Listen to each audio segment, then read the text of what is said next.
Good morning बच्चों। आज का जो अपना टॉपिक होगा नंबर थ्योरी में वो होगा rational roots of a quadratic equation and Euclid division lemma, इनके ऊपर बेस्ड कुछ प्रॉब्लम्स। देखिए, पहली प्रॉब्लम है वो आपकी rational roots of quadratic equation की है। The equation x square plus px plus q is equal to 0 has rational roots where p and q are integers। आपको ये गिवन है कि इस इक्वेशन का जो रूट्स हैं वो रेशनल रूट्स हैं, वहाँ p और q हैं वो इंटीजर्स हैं। Prove that the roots are integers. आपको ये प्रूव करना है कि जो इसके रूट आएंगे, अगर रेशनल रूट्स हैं तो वो रूट्स आएंगे वो आपके इंटीजर्स आएंगे। 10th क्लास तक के आप ये क्वाड्रेटिक इक्वेशन भी पढ़ चुके हो, इसके रूट्स भी पढ़ चुके हो। आप ये भी जानते हो कि रेशनल रूट्स कौन से होते हैं, आप ये भी जानते हो कि इरेशनल रूट्स कौन से होते हैं। रेशनल रूट वो होते हैं जिसमें किसी क्वाड्रेटिक इक्वेशन का जो सॉल्यूशन है या वो रूट है वो रेशनल नंबर आ जाए, उसको सॉल्व करें तो x की वैल्यू है वो आपकी रेशनल नंबर आ जाए तो रेशनल रूट होगा, और अगर x की वैल्यू इरेशनल आ जाए तो इरेशनल रूट होगा। तो रेशनल रूट होते कौन से हैं? रेशनल रूट में क्या है कि जैसे आपका कोई रूट निकाल रहे हो आप किसी आपकी इक्वेशन का, तो वो उसमें जो इम्परफेक्ट नंबर है वो रूट के स्क्वायर रूट के अंदर नहीं होना चाहिए, क्योंकि परफेक्ट नंबर होगा रूट के अंदर, स्क्वायर रूट के अंदर, तो वो बाहर निकल जाएगा और इंटीजर आ जाएगी। लेकिन इम्परफेक्ट नंबर जैसे 3 आपके स्क्वायर रूट के अंदर 3 है तो अंडर रूट 3 होता है, वो इरेशनल हो जाता है। तो अंडर रूट 3 टाइप नहीं होना चाहिए। अगर अंडर रूट 4 होगा, स्क्वायर रूट 4 होगा तो वो 2 आ जाएगा। तो कहने का मतलब ये है कि जो स्क्वायर रूट के अंदर जो नंबर्स हैं वो आपके परफेक्ट स्क्वायर नंबर्स होने चाहिए। तो देखो अपन शुरू करते हैं इसको। Solution, roots of a equation x square plus p x plus q is equal to 0 are. क्या है इसके रूट्स? इसके रूट्स हैं x is equal to, x की 2 वैल्यूज हैं। यहाँ पे मैंने x ही लिखा, इसको मैं x1 x2 भी लिख सकता था, लेकिन x की 2 वैल्यू हैं। वो क्या क्या हैं? जो क्वाड्रेटिक फॉर्मूला है -p plus minus root p square minus 4q upon 2a upon 2, क्योंकि a की जगह x स्क्वायर का जो कोफिशिएंट है वो 1 है, इसलिए 2 आ जाएगा। तो ये होगा इसका इक्वेशन का रूट। आगे बढ़ेंगे आपको ये गिवन है कि roots are rational, roots are rational. Roots अगर रेशनल हैं then p square minus 4q is a perfect square number, perfect square number. ये आपका परफेक्ट स्क्वायर नंबर होगा, तभी इस रूट से बाहर निकल जाएगा, एक इंटीजर के रूप में आपको मिल जाएगा। आगे बढ़िए आप इसमें। नाउ केस फर्स्ट क्या है? If p is even integer, if p is a even integer then p square is also even.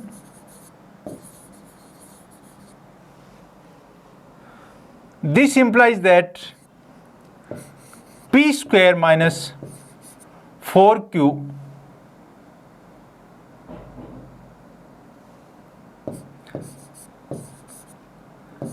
is a even and this implies that root p square minus 4q is even. अगर p even है then p square is also even. आपको ये भी पता है कि p square even है, p square भी इवन है, माइनस 4q भी इवन है. तो दो इवन नंबर, ये भी इवन नंबर है, ये भी इवन नंबर है, तो इनका डिफरेंस भी इवन नंबर हो जाएगा. और एक perfect square number, even number का जो स्क्वायर रूट आएगा वो भी आपका इवन आएगा. तो ये इवन हो गया. So minus p plus minus root p square minus 4q upon 2, ये आपका, अगर आपका p इवन है, आपका p square minus 4q even है, root p square minus 4q even है, अगर ये भी इवन है, ये भी इवन है, तो देखो क्या होगा, इवन और इवन का सम और डिफरेंस है वो इवन आएगा. तो ये नंबर आपकी यहां क्या आएगी, इवन अपॉन 2 आएगा. और even 2 upon 2 is equal to integer आएगा, इज इक्वल टू इंटीजर आएगा. Next case second, if a p is a odd. अगर p ओड होगा then p square is odd. p square odd होगा then p square minus 4q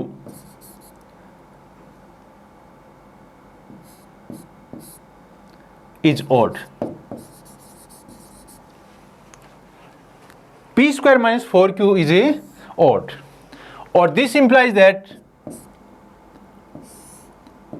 root p square minus 4q is also odd. ये भी odd होगा. अब देखिए आप इसमें minus p plus minus root p square minus 4q, ये आपका ओड है, ये भी आपका ओड है.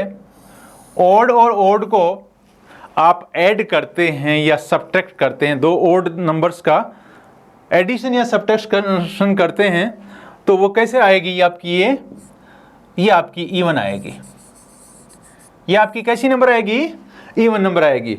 This implies that minus p plus minus root p square minus 4q upon 2 is equal to integer.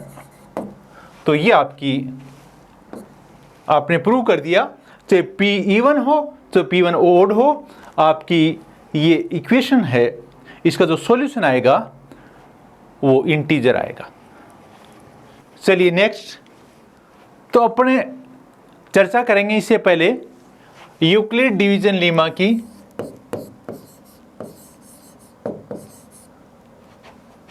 Euclid से डिवीजन लीमा, देखो क्या है ये, आप 10th क्लास में पढ़ चुके हो इसको. If A and A B are any two integers,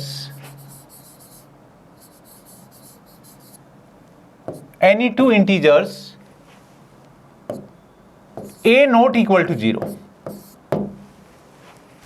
A and B two integers, A not equal to 0, then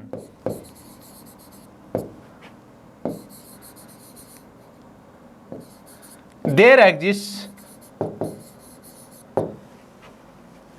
a unique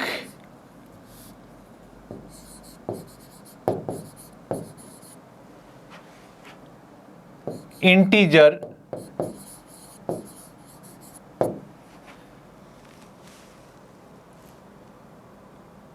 Q and R such that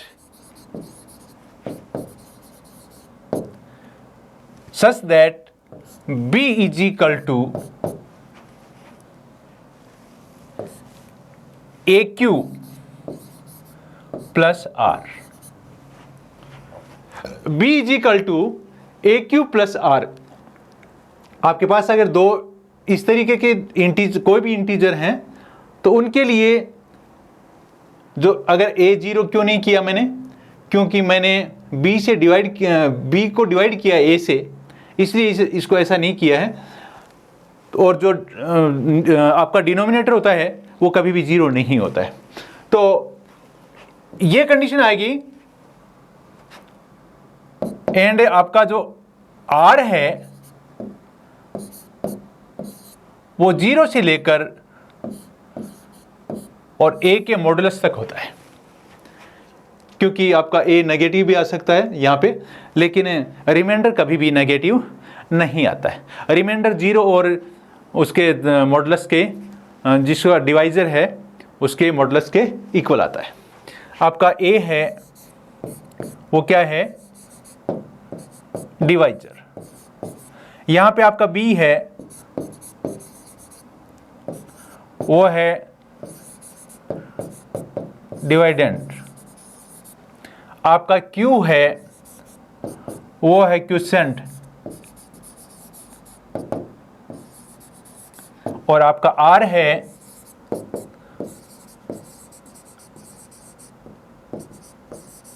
वो है reminder.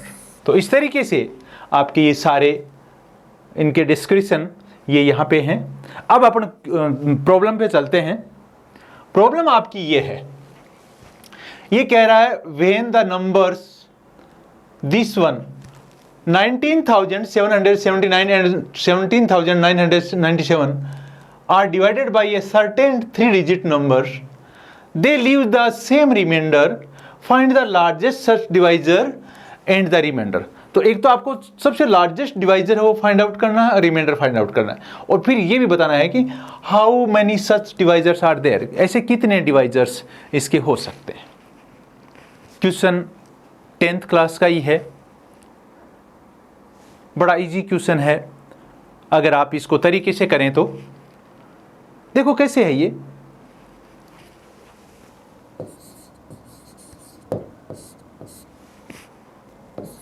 Let a D is divisor and a R is a remainder।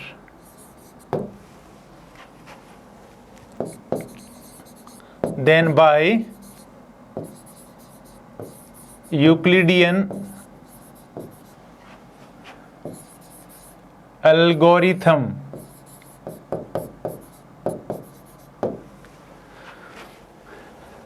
$19,779 is equal to Q1D plus R।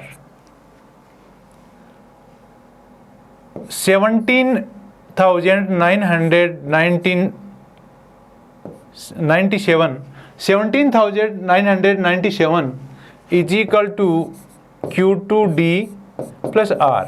क्योंकि आपका जो divisor है वो same है, reminder वो same है।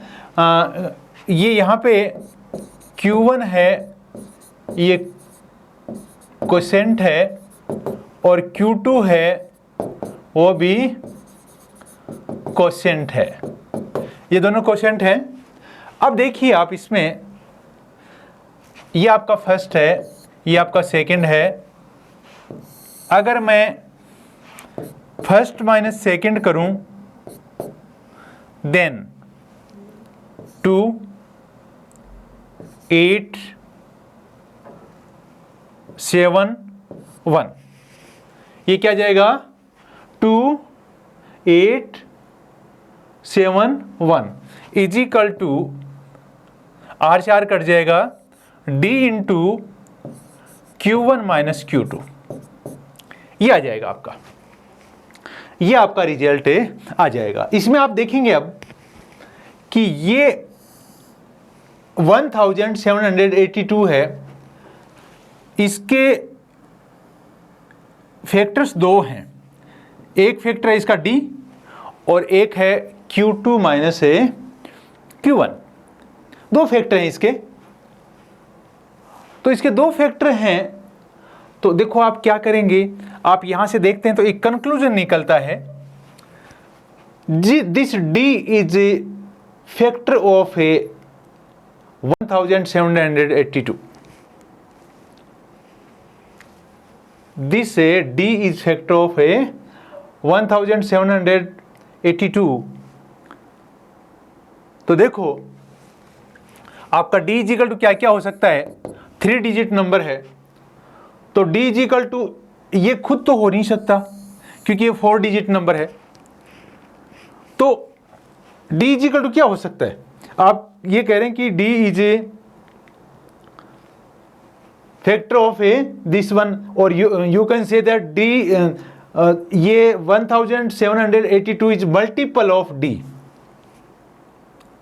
तो अगर आप ये देखें कि D है वो इसका फैक्टर है, अब देखो D है वो 3 डिजिट नंबर है और इसका फैक्टर है, मतलब इसको डिवाइड करेगा, D है वो इसको डिवाइड करेगा, 3 डिजिट नंबर होगा। तो पहला नंबर D क्या हो सकता है,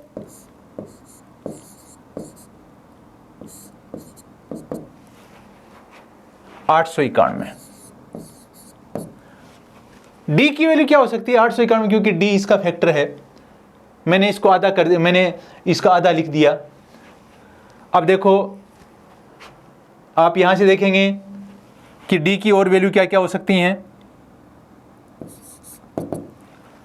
अगर इसमें 3 का भाग दूं मैं तो 3 का भाग जाएगा क्या, इसमें 3 का भाग जाएगा, 3 का भाग कितनी बार जाएगा,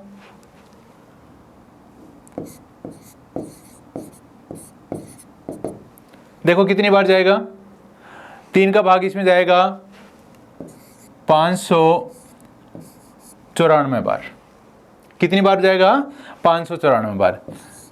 D की और कोई वैल्यू D 3 डिजिट्स की और कोई नंबर हो सकती है क्या, 1782 में अगर मैंने 3 का भाग दे दिया, 2 का दे दिया, 3 का दे दिया, तो 2 नंबर तो आ गए मेरे पास में।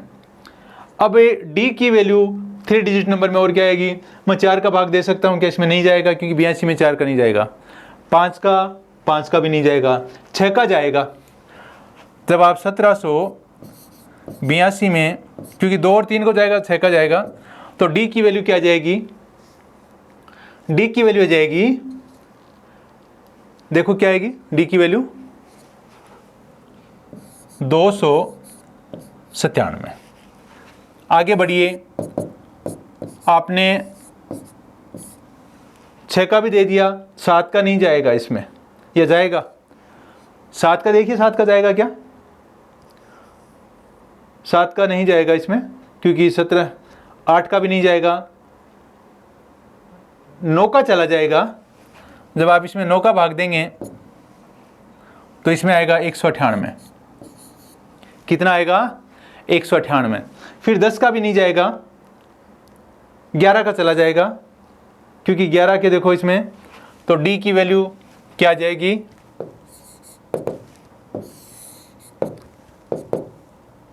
1782 बटे 11 इज इक्वल टू 1782 बटे 11, तो 11 एकम 11 बचे 6, 11 छके 66, 162, कितने आ गए 162।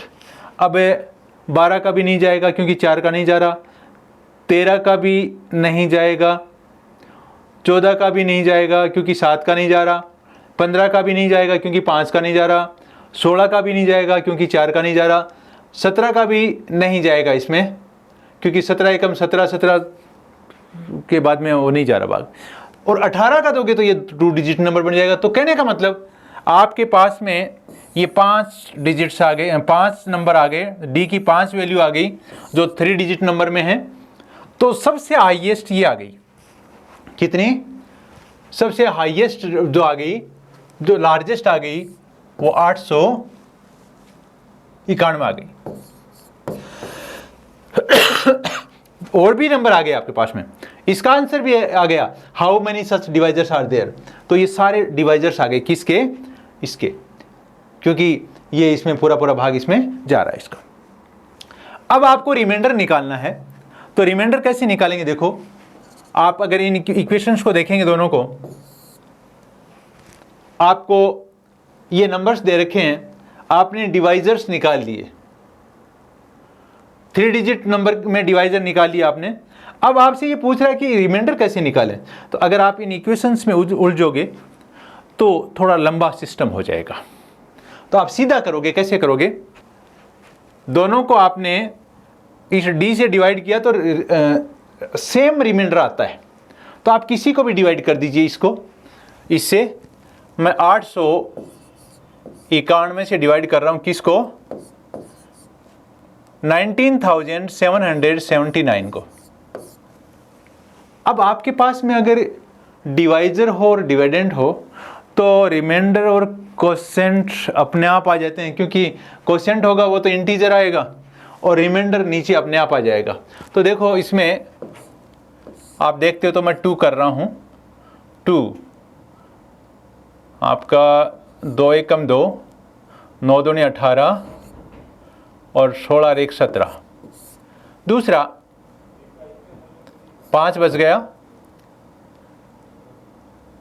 ये 9 बच गया और ये 1 बच गया और ये 9 बच गया।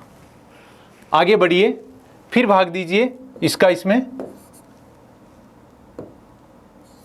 2 एकम 2, 9 दूनी 18 और अब देखो क्या बच गया, 7 1। ये रिमाइंडर आ गया आपका। आपने ये आपने डिवाइजर निकाल लिया और फिर डिविडेंड में भाग दे दिया, तो आपका रिमाइंडर ये आ गया। तो ये आपका रिमाइंडर हो गया। तो इस तरीके से आपका जो लार्जेस्ट नंबर है वो तो आ गई 891 एंड रिमाइंडर है वो आ गया आपका 177। और आपके जो अदर नंबर्स आ गए वो आ गए ये और ये। तो 5 नंबर से, 5 डिजिट के 5 नंबर से डिविजिबल है और 891 है वो सबसे बड़ा डिवाइजर है और इसका रिमाइंडर 177 है। Thank you.